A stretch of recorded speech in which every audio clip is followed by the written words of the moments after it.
The book came together because me and Matt were having a conversation about NFTs, and I was thinking about just if this was the moment or not. Because back in March after the Beeple sale for 69 million, I was just like, it's cool, but is this really the time where everyone's going to understand and latch on? Because there's a lot of things that happen in tech. You know, me and you both know that, where we observe something big happening and then, nothing transforms out of that. Like it just kind of just, it is what it is.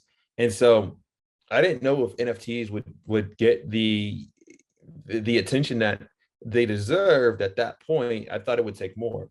And quickly, very quickly, I realized that I was incorrect. I was wrong, and I was cool with being wrong. And so me and Matt were talking about the smart contracts essence. So we're having this level 3, level 4 conversation, right? And I'm like, Matt, like no one is understanding this stuff at the same level that me and you do. Like I understand it vaguely because I was working on this stuff back in 2015, but you understand it because you're an attorney. So you have this inherent just knowledge base that's never going to get captured unless there's another attorney that has the exact same experience as you. And not only that experience, but Matt's also a former entrepreneur. Well, I guess not former. I guess I don't know. He's an entrepreneur, right? He's doing his thing because he already exited. He sold his company a while ago. But like Matt's balling, right? And so he knows the grind, he knows the process. He's an attorney. He knows like all the different inherent parts of that. And so we're having this conversation, and we're talking about IP and provenance, and we're talking about what it means to mint something first, and what's the arbitration process on that, and the copyright and all this nonsense, right? And we're just going, we're riffing, and it gets to like hour 2.5 on our conversation. This is the first one because we had several, but this is the first one, and I'm like, yo, Matt, we should co-author a book, because he was already writing stuff because he's an attorney. So he's like taking notes. And I think he was already on the way where he was going to create a book. But I was like, yo, I know you're working on a book potentially, but like, let's do it together. And we started hustling and just grinding it out. And like, my whole premise was, Matt, you understand the technicalities on the legal side. Smart contracts are still contracts.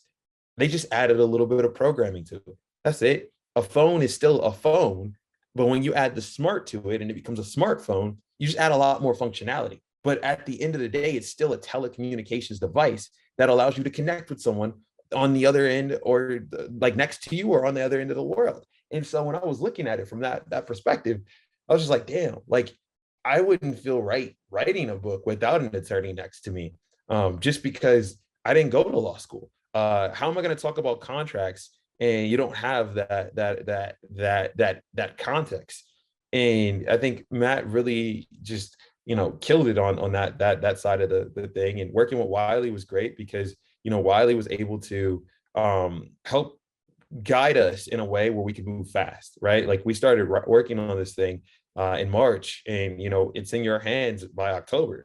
That means we had to write like several Impressive. editions of that book back and forth, and we didn't have a lot of time. And we were worried throughout the process, like, because whenever you're putting something together and the industry is literally unfolding, you have to document it in a way where you're like, this shit needs to have value even after we've published it and put it out there. And so there was a lot of things that we either moved or like transitioned or transformed because we knew we couldn't exactly get it. Like and then there was this line we toyed with too, where it's like, is it too, you can't make a book that's too visionary where no one gets any substance out of it, right? And so that's why we focused on making a book that if you picked up, you learn what an NFT is, you learn how to collect an NFT, you learn how to buy an NFT, and you learn how to sell an NFT, right? And I thought that, like, with that understanding, the fundamentals, it's almost like an NFT 101. But I don't like calling it a 101 because I know people that have done a lot in NFTs, even myself included, and they still learn things from this book, right? There's things where I'm sure you picked it up and you were like, oh, I never really thought about that. Yeah. Or this is a different angle, or this is a new perspective. And like, I guess that is possible. So the book, even though it is like aimed at a 101 audience, it's a great primer for people that like are already in the game and just need to figure out a new way to articulate, some of the concepts that they've been doing for a while. So I know I'm like the long-winded way of saying it, but that's how the book came to be.